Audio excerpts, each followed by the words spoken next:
تشریف لائے۔ قرآن مقدس کی سب سے پہلی تفسیر جو قولی بھی ہے، فعلی بھی ہے، عملی بھی ہے، اسی کا نام حدیث ہے۔ جب حدیث شریف آئی تو صحابہ کرام کی مقدس جماعت تیار ہوئی۔ پھر صحابہ نے بھی حضرت ابوبکر، حضرت عمر، حضرت فاروق، حضرت علی، حضرت عبداللہ بن مسعود، عبداللہ بن زبیر، عبداللہ بن مسعود، معاذ بن جبل اور کثیر الراوی صحابی جن سے یہ آخری روایت آ رہی ہے سیدنا ابو ہریرہ رضی اللہ تعالی عنہ نے۔ جب کوفے میں علم حدیث آیا تو حضرت ابن مسعود تشریف لائے۔ ابن مسعود کے بعد حضرت علقمہ آئے، علقمہ کے بعد ابراہیم نخعی آئے، ابراہیم نخعی کے بعد حماد بن ابی سلیمان آئے۔ مگر کوفے کا یہ علم مدینے سے چلا تھا۔ مدینے میں جب علم حدیث پروان چڑھا ہے تو حضرت ابن عمر رضی اللہ تعالی عنہ کے بعد حضرت نافع مدنی آئے۔ نافع مدنی کے بعد امام مالک آئے۔ جب یہ علم حدیث مکے میں پہنچا ہے تو عطا بن ابی رباح آئے۔ حضرات یہ اسلامی علاقے تھے جو دور نبوت میں اسلام کے علم سے سرشار اور سرسبز و شاداب تھے۔ جب اسلامی علاقے سے علم حدیث آگے چل رہا ہے اور بخارا میں پہنچا تو امام بخاری پیدا ہوئے، نیشاپور میں پہنچا تو امام مسلم پیدا ہوئے، بیہق میں پہنچا تو امام بیہقی پیدا ہوئے، سجستان میں پہنچا تو امام ابو داؤد پیدا ہوئے، نسا میں پہنچا تو امام نسائی پیدا ہوئے، ترمذ میں پہنچا تو امام ترمذی پیدا ہوئے، اور بیہق میں پہنچا تو بیہقی کے ساتھ ساتھ حاکم نیشاپوری پیدا ہوئے۔ پھر علم حدیث نے اپنا سفر آگے بڑھایا، بخارا سے چل کر نیشاپور، تاشقند، سمرقند، ماوراء النہر سے ہوتے ہوئے بلخ اور بخارے میں پہنچ، بلخ اور بخارے کے راستے سے دلی میں آیا اور ہندوستان میں آیا تو بہت پہلے علی متقی برہان پوری پیدا ہوئے جن کی کتاب کنز العمال ہے۔ گجرات میں علم حدیث آیا تو شیخ محمد طاہر پٹنی گجراتی رحمت اللہ علیہ پیدا ہوئے۔ جب یہ علم حدیث دلی آیا ہے لوٹ کر تو شاہ ولی اللہ پیدا ہوئے، شاہ عبدالعزیز پیدا ہوئے، شاہ عبدالقادر پیدا ہوئے، شاہ رفیع الدین پیدا ہوئے۔ دلی کے راستے سے جب شاہ عبدالغنی مجددی کے واسطے سے دیوبند کی سرزمین میں آیا ہے تو حضرت نانوتری، حضرت گنگوئی پیدا ہوئے۔ پھر ان بزرگوں کے بعد جب علم حدیث کا پھیلاؤ ہوا، شروع ہوا تو شیخ الہند حضرت مولانا محمود حسن تیار ہوئے۔ شیخ الہند کے علوم جب پھیلے ہیں تو کہیں علامہ انور شاہ کشمیری نظر آئیں گے، کہیں شیخ العرب والعجم حضرت شیخ الاسلام مولانا سید حسین احمد مدنی نظر آئیں گے، کہیں حضرت مفتی محمد کفایت اللہ صاحب نظر آئیں گے۔ پھر حضرت مدنی رحمت اللہ علیہ ایک خاص زمانے تک کے لیے چونکہ گھر والے چلے گئے کہ ہجرت کر کے مدینہ منورہ تو کم و بیش 18 سال حضرت نے مسجد نبوی میں سبق پڑھایا ہے۔ آپ کو تعجب ہوگا کہ مسجد نبوی میں حدیث شریف کے ساتھ ساتھ سلم العلوم کا سبق بھی پڑھایا۔ سلم بھی حضرت نے وہاں مدینے میں پڑھائی ہے۔ جب یہ علم حدیث بہار میں آیا تو علامہ شوق نیموی پیدا ہوئے جن کی کتاب آثار السنن کو دیکھ کر علامہ انور شاہ کشمیری جیسا محدث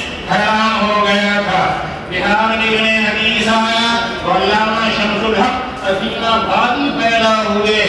یہ علم جب اللہ تعالیٰ نے متحدہ ہندوستان کہ سلہٹ میں عطا فرمانا چاہا اور سلہٹ کو علم حدیث سے نوازنا چاہا تو شیخ الحرم المدنی حضرت مولانا حسین احمد صاحب مدنی سلہٹ تشریف لائے ہیں. کلکتہ ہوتے ہوئے سلہٹ میں حضرت نے پڑھایا ہے.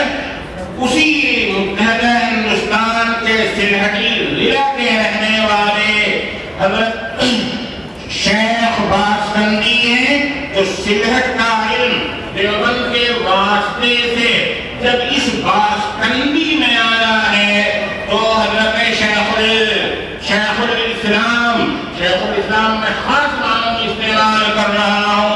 شیخ المسلمین ہونے میں کوئی شبہ نہیں ہے. شیخ المسلمین ہونے میں کوئی شبہ نہیں ہے. حضرت شیخ المسلمین باسکندی رحمت اللہ علیہ آئے. یہ ہے سنت الہیہ کہ جب اللہ تعالیٰ نے کہیں علم حدیث کو عطا فرمایا ہے, کسی سرزمین کو علم حدیث سے نوازا ہے تو وہاں معلم حدیث بھی اللہ نے پیدا کیا ہے. سلہٹ کے رہنے والے وہاں کے فیض یافتہ دیوبند سے کسب نور حاصل کر کے جب اس جنگلی علاقے میں آئے ہیں جہاں کچھ نہیں تھا لیکن مدنی فیض کا فیضان یہاں ہوا ہے تو پھر آج دیکھ رہے ہیں آپ کہ لاکھوں کا یہ ٹھاکے مارتا ہوا سمندر آپ کے سامنے موجود ہے. بتائیے کیا آپ کو زبردستی بلایا گیا ہے؟ نہیں, آپ کو صرف اطلاع کی گئی تھی. بس آپ نے زحمتیں اٹھا کر دور دور کی مشقتیں برداشت کر کے سفر کی صعوبتیں برداشت کر کے آپ یہاں آئے ہیں. اگر حضرت باسکندی رحمت اللہ علیہ سے آپ کو عقیدت نہ ہوگی اور یہ دانا مرکز عقیدت نہ ہوگا تو آپ کبھی نہ آتے. آپ کا آنا کبھی تعلق کی دلیل ہے. مرکز عقیدت ہو اس ادارے کے مرکز عقیدت ہونے کی دلیل ہے. عالم اسلام میں جہاں علم حدیث پہنچا ہے وہیں معلم حدیث بھی اللہ نے پیدا کیے ہیں. ابھی آپ نے ایک مختصر تاریخ دیکھ لی. یہ امت علمی امت ہے. اس امت کا فیضان ہمیشہ علمی فیضان رہا ہے. اسی لیے اللہ تعالیٰ نے اس امت میں ایسے ذہین علم افراد پیدا کیے ہیں کہ دوسری امتوں میں دوسری قوموں میں ان کی نظیر نہیں مل سکتی ہے. بڑے مشہور تابعی ہیں حضرت قتادہ ابن دعامہ مادر راج نابینا کوفہ کے رہنے والے تھے. گھر میں تھے, ایک سائل فقیر آیا, اللہ کے نام پر کچھ کھانا دے دو. حضرت قتادہ نے گھر کے بچے سے کہا پیارے میں کچھ کھانا دے دو. جب اس فقیر کو کھانا دیا گیا تو نظریں بچا کر وہ پیالہ لے کر چلتا ہو گیا, چلا گیا. 10 سال کے بعد حضرت قتادہ حج کرنے کے لیے گئے. وہاں مکہ میں ایک آواز سنی اللہ کے نام پر کچھ دے دو. حضرت قتادہ نے فوراً پہچان لیا, دیکھا نہیں تھا, فوراً کہہ لیا صاحب القدر ہذا, یہ ہے پیالے کا چور, اسے پکڑو. جب اس کو پکڑا گیا تحقیق کی گئی کہ تم نے 10 سال پہلے وہ کوفے سے پیالہ چرایا تھا, اس نے اقرار کر لیا جی ہاں میں نے پیالہ چرایا تھا. کیا بلا کا حافظہ تھا. آج کا کمپیوٹر 100 مرتبہ جنم لے اور سنا ہو مگر ایسا حافظہ ایسا ریکارڈ پیش کرنے سے وہ عاجز ہے. یہی قتادہ ابن دعامہ کوفہ کی جامع مسجد میں آئے, منبر پر بیٹھ گئے. علماء کا, محدثین کا, فقہاء کا مجمع ہوا. انہوں نے کہا اور چیلنج کے انداز میں کہا سرو اما تحت العرش الى اسفل الثرى. عرش اعظم سے لے کر تحت الثرى کی بات جو پوچھنا چاہو پوچھو. بڑے بڑے علماء موجود تھے, کسی کی سمجھ میں نہیں آ رہا تھا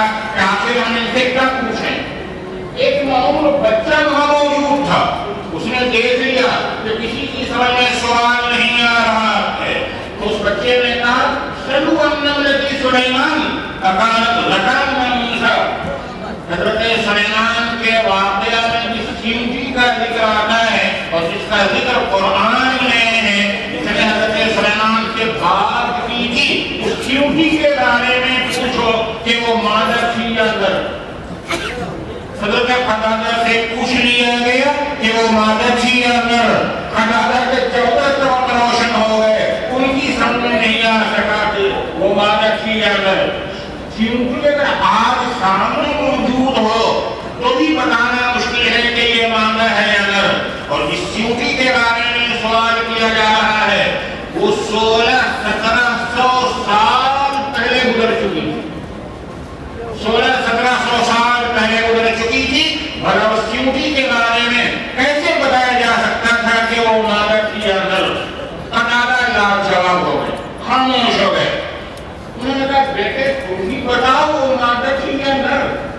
کہا وہ مادر تھی۔ کہا کیسے تم نے دیکھا کیا؟ کہا دیکھا تو ہے نہیں، پھر کیسے پہچان لیا؟ قرآن پڑھیے، قرآن میں لفظ آیا ہے قالت نملۃ۔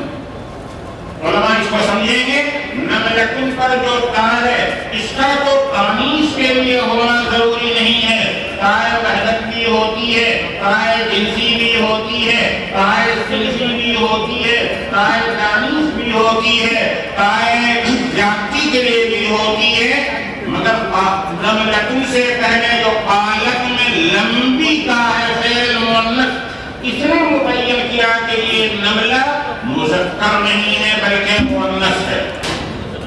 قتادہ نے پوچھا کہ بیٹے اس نوعمری میں اور قرآن پر ایسی گہری نظر، بتاؤ تمہارا نام کیا ہے؟ انہوں نے کہا میرا نام ابو حنیفہ النعمان۔ یہ تھی امام ابو حنیفہ رحمۃ اللہ علیہ۔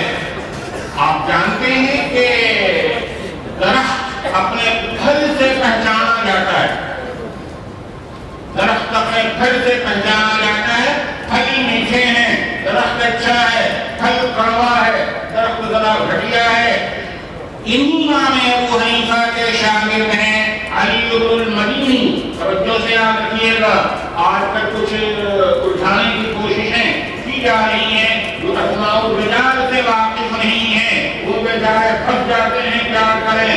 امام ابو حنیفہ کے شاگرد ہیں علی بن المدینی، اسماء الرجال کے امام۔ امام ابو حنیفہ کے دوسرے شاگرد ہیں عبداللہ ابن مبارک۔ ان دونوں کے شاگرد ہیں امام بخاری۔ تو یہ شاگردوں کے شاگرد ہیں، شاگردوں کے شاگرد ہیں امام بخاری، جن کی کتاب آپ سن رہے ہیں، اور اسی کتاب کی تکمیل کے موقع پر خوش نصیبی سے آپ یہاں موجود ہیں۔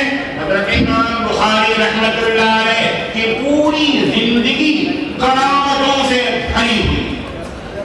میں مختصراً عرض کروں گا کہ امام بخاری رحمۃ اللہ علیہ بچپن میں یتیم ہو گئے تھے، مگر ایسے یتیم نہیں جو نابلد ہوں، ایسے یتیم نہیں جو مٹ جائیں، ایسے یتیم نہیں جو برباد ہو جائیں، بلکہ درے یتیم تھے، وہ یکتا موتی جو علمی آسمان پر چمکنے والے تھے۔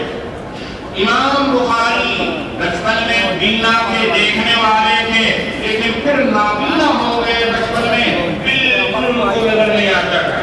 ماں کو بڑی تکلیف ہوتی تھی، ہائے میرا لاڈلا اندھا ہو گیا، اس کی زندگی کیسے گزرے گی؟ ماں اللہ والی تھی، رو رو کر گڑ گڑا کر اللہ سے برابر دعائیں مانگتی رہتی تھی۔ ایک رات ماں نے خواب میں دیکھا کہ حضرت ابراہیم علیہ السلام تشریف لائے اور انہوں نے یہ خوشخبری سنائی، اللہ کی نیک بندی، اللہ نے تیری دعا قبول کر لی ہے، تیرے بیٹے کی بینائی واپس کر دی ہے۔ صبح اٹھی ہے، اپنے بیٹے کو جگایا ہے تو بیٹا بالکل بینا تھا، دیکھ رہا تھا۔ اللہ اپنی حکمتوں کو زیادہ جانتے ہیں، مگر تھوڑی سی بات آپ بھی سمجھ سکتے ہیں کہ اللہ نے بصارت لے کر بصیرت دی بچپن، بصارت لے کر بصیرت دی، آنکھ کی روشنی لے کر پہلے دل کو روشن کر دیا، کیونکہ اس دل میں علوم حدیث کا ذخیرہ جمع ہونے والا تھا، جیسے حضور اکرم صلی اللہ علیہ وسلم کے سینے مبارک کو شق کیا گیا ہے، کیونکہ قرآن کی دولت اس میں آنے والی تھی، تو بار بار شق کیا گیا، تب قرآن کریم کا نزول آپ پر ہوا۔ بالکل اسی طریقے سے اللہ تعالیٰ نے حضرت امام بخاری کے سینے کو نور سے بھر دیا، پھر اس کے بعد ظاہری بینائی بھی لوٹا دی۔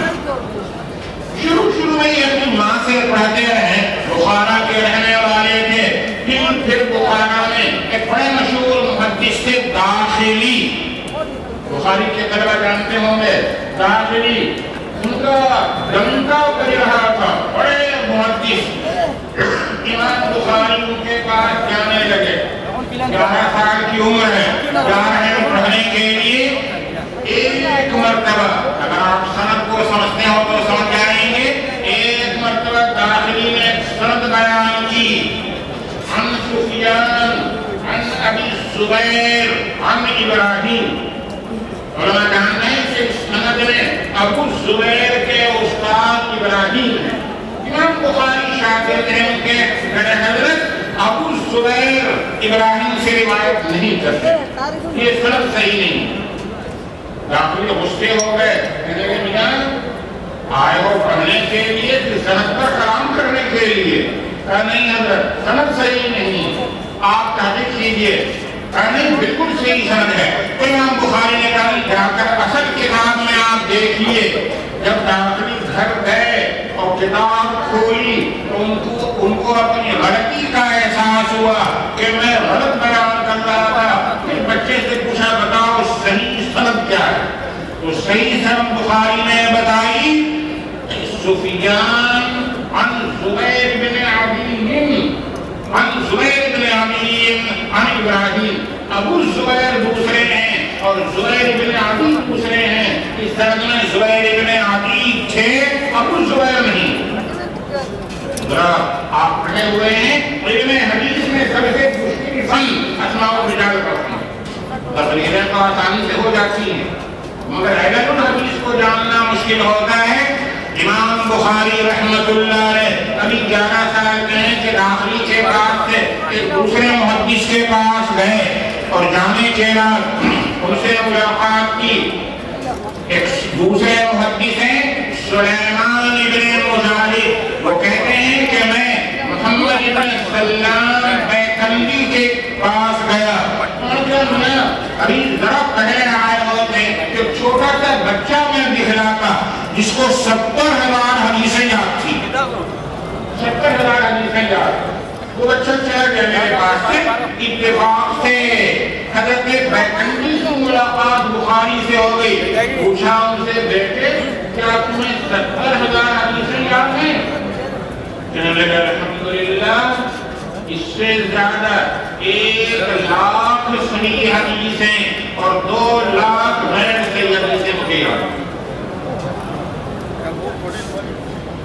یہاں یاد رکھیے گا صحیح اور غیر صحیح، غیر صحیح کا مطلب باطل نہیں، موضوع نہیں، امام بخاری کی شرط کے مطابق غیر صحیح فی نفسی وہ بھی صحیح ہے۔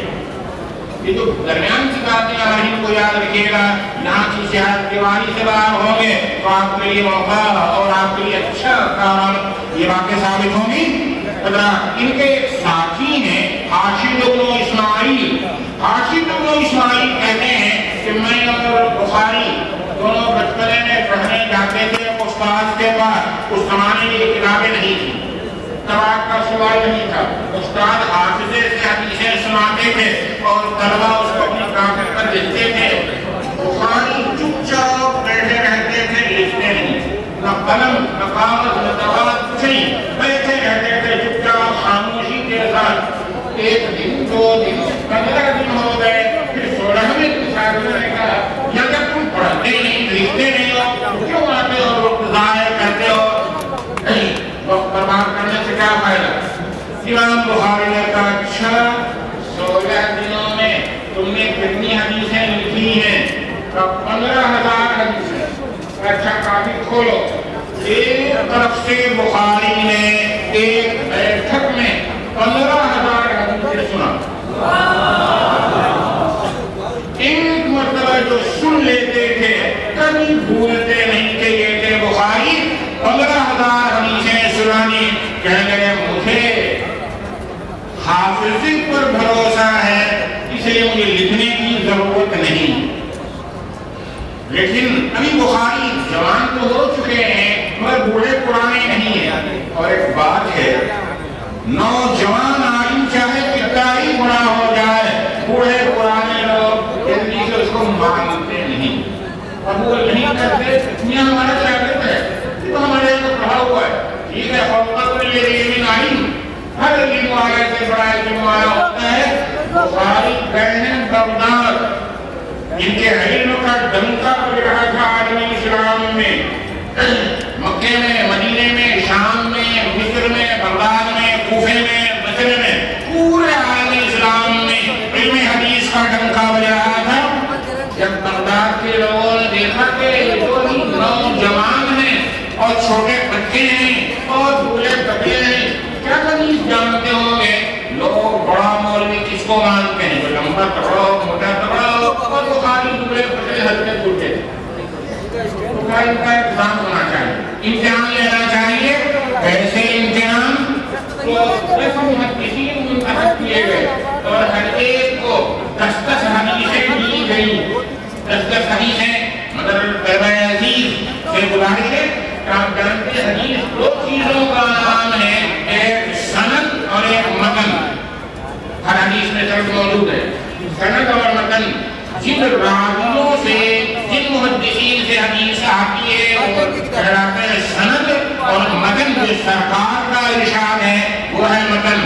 آپ نے پہلی حدیث پڑھی ہے حدثنا الحمیدی قال حدثنا سفیان قال حدثني يحيى بن ابي سعيد الانصاري قال اخبرني محمد بن ابراهيم التيمي عن الحنظل بن وقاص الليثي يقول سمعت عمر بن الخطاب رضي الله تعالى عنه وعنه على المنبر يقول يا تكسر انما الاعمال بالنيات وانما لامرئ ما نوى فمن كانت هجرته الى دنيا يصيبها. بخاری کی روایت کے مطابق دوسری تعاون اور طرح سے ہے فمن كانت هجرته الى دنيا يصيبها او امرأة ينكحها فهجرته الى ما هاجر اليه. ہے متن. 10 حدیثوں کی سند اور 10 دوسری حدیثوں کے مطلب کو ملا دیا تو ڈھونڈ کر دیا. عام طور پر کرنا یہ ناجائز ہے مگر امتحان کے لیے کرنا جائز. اور 10 محدثین کو 10 حدیثیں یاد کرا دی. بخاری کو بلایا گیا اور سب یہ پلان کر چکے تھے کہ مجھے پوچھنا ہے کہ حدیث صحیح ہے یا ضعیف ہے کیسی ہے. ایک طرف سے ایک محدث تیار ہو گئے ما تقول فی هذا الحدیث. اس حدیث کے بارے میں آپ کی رائے کیا ہے؟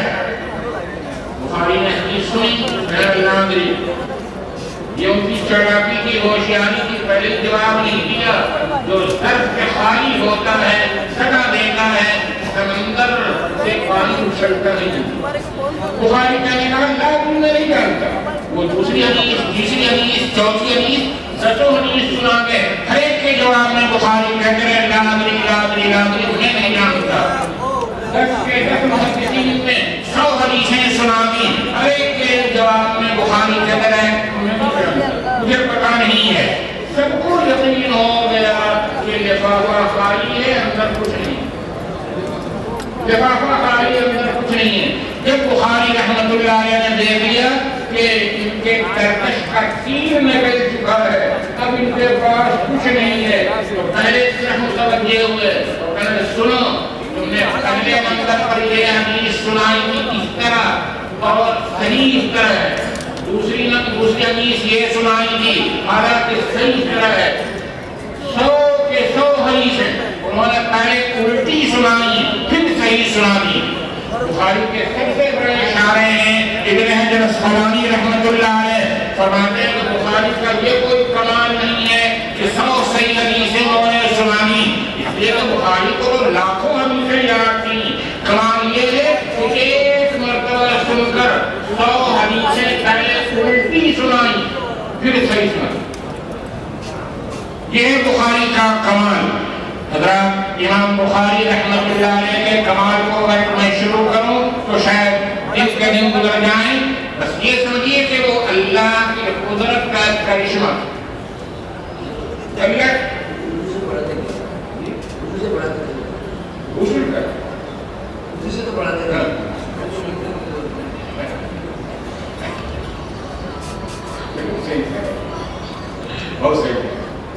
امام بخاری تو حدیث لکھتے تھے غسل کرتے باوجود تو ہوتے ہی تھے. پوچھے حضرت کہہ رہے ہیں کہ غسل کرتے باوجود میں سننے والے بہت صحیح بات ہے. سنیے حضرات